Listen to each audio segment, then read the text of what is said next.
In the absolutely insane world of quantum physics, a particle can literally be in two places at once. It exists and doesn't exist at the exact same time till the second we look at it. A single electron isn't just spinning left or right, it's somehow impossibly spinning in both directions at once. It's living in a state of pure potential, strange mix of possibilities confirmed by experiments like the famous double slit experiment, where particles behave like waves of probability until they are observed, at which point they collapse into a single outcome. So what if the biggest, most painful issue in our society works on that same principle? What if prejudice isn't just a yes or no question? Instead, it's a hidden state of probability that exists inside every single one of us, and inside our largest institutions, whether we know it or not. Imagine flipping a coin. While it's spinning in the air, what is it, heads or tails? It's neither, it's both. This is not just theory, it's observable in quantum experiments, where photons or electrons remain in multiple possible states until an interaction forces them to choose. Only when the coin lands when it's measured does it collapse into one single reality, heads or tails. On the most basic level, the universe operates on probability, not certainty. An atom that might decay doesn't just wait in one condition, it exists in a bizarre simultaneous state of being perfectly fine and already decayed. Schrödinger's cat is the thought experiment that made this famous.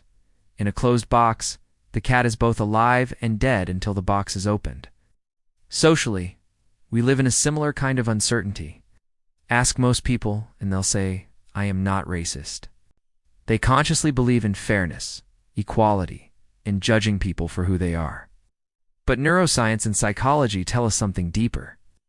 Harvard's implicit association test IAT, and dozens of peer-reviewed studies show that even people who consciously reject prejudice can carry unconscious biases, shaped by culture, media, and history. These biases operate milliseconds before conscious thought, influencing snap decisions, microbehaviors, and gut feelings. That's the personal superposition. You can sincerely believe in equality while having unconscious biases that pull your decisions in ways you can fully control. Picture two equally qualified job applicants. One has a name that feels familiar. The other's name is linked in your mind through years of cultural conditioning too. A certain racial group. Studies have shown that resumes with white-sounding names receive about 50% more callbacks than identical resumes with black-sounding names. That momentary hesitation or ease, that's the hidden state of potential bias before it collapses into action. In quantum mechanics, collapse happens when something is observed. In human terms, the collapse happens when you make a choice when you act. You either act on your conscious value of equality or on the unconscious bias running in the background. This doesn't just happen in individuals. Consider a bank. On paper, its lending policy might be completely neutral based, purely on income, credit score, and debt-to-income ratio. The bank may honestly claim it is not racist, but the policy is its own superposition.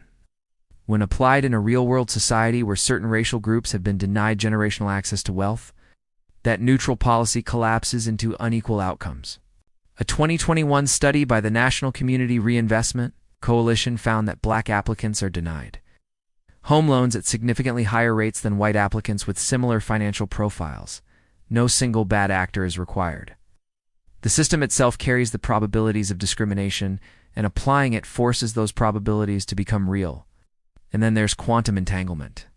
In physics, entangled particles influence each other instantly, no matter the distance between them. Society, we're entangled too.